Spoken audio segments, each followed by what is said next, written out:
So I just finished reading X-Men 127, part of the amazing Claremont Burn run, of course, that everybody knows. This is really hard for me to flip with my left hand. There we go. No, see, now I've created a gosh darn spine tick by trying to manhandle it with my left hand. It's a good thing I'm not doing this with a book that would be severely affected by that clumsiness. Anyways, I wanted to say something about the letters to the editor section here.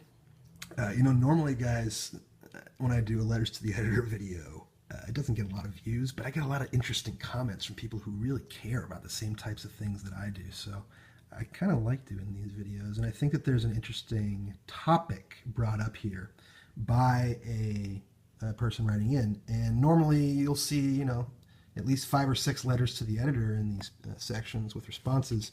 Here, there's only one.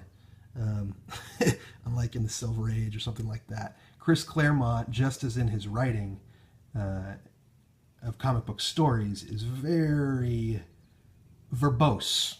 Profound, yeah, and says some interesting stuff, but very verbose with his response to this equally verbose letter from a person, from a reader who was writing in. And I don't want to read the whole thing in detail to you, but basically it's a Canadian who's complaining about the plot line in X-Men number 120 and 121. And for those of you who don't know, that's a Canadian plot line, takes place in Canada. And there are a lot of characters introduced in those plot lines that are Canadian. And a lot of them have Canadian stereotypes surrounding their origin stories. Things like North Star and other characters having to do with the cold, harsh winters in Canada and that kind of thing. The interesting part about this person's letter is that they're accusing Chris Claremont of typecasting and being racist in the choices that he's making for the different characters he's including and the different stereotypes he's choosing to include about Canada. And Chris Claremont's response is, I would argue, at risk of getting called out a racist here, as equally calculated as it is accurate.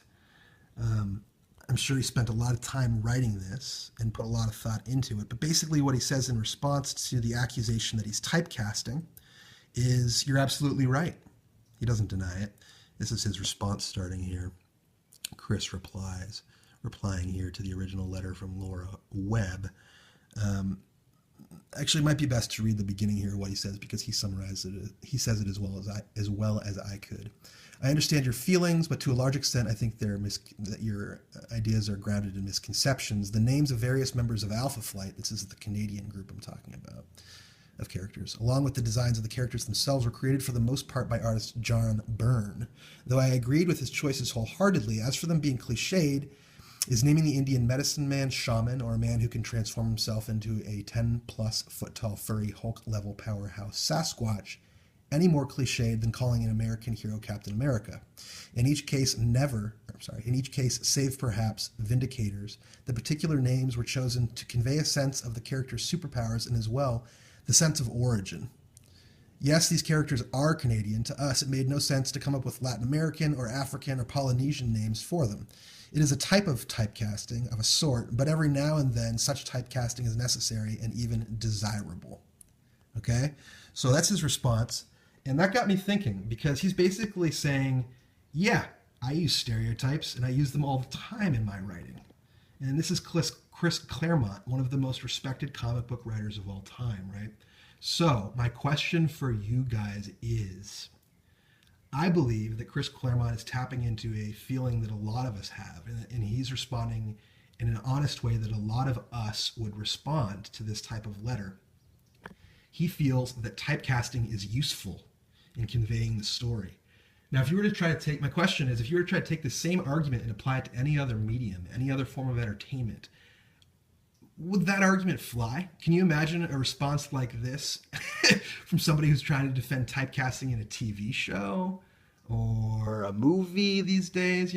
Part of why he said this might be because this was the 70s and 80s when he's working on these books, and racism is still more prevalent at that time, at least more politically acceptable than it is now. But I do think that there's something specific about comic books that permits stereotypes to surface. They can be fun. They can be played with. You can deal with race and nationality and sexism in a way that is often not offensive to some, in the same way that it would be if you were using those stereotypes in a different context. And I'm not sure exactly why that is.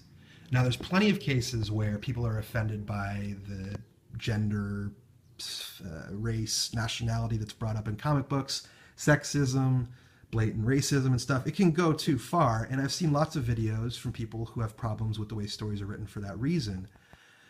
But this is a cherished tradition. This is a cherished storyline, and if you go back and look at it, there are tons of spots throughout Chris Claremont's writing in the X-Men where he uses stereotypes. And Wolverine himself is a bit of a stereotype, right? A Canadian hero who comes from up north in Canada. So what should we make him? A Canadian animal, the Wolverine, right? But what is it that makes that okay?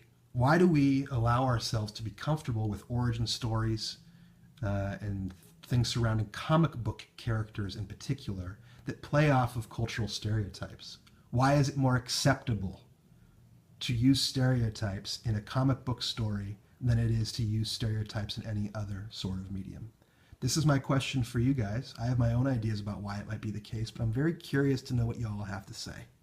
Let me know. Sorry there wasn't very many interesting visuals going on here, but this is one of those deep thought types of videos that I hope I get some interesting conversations going on.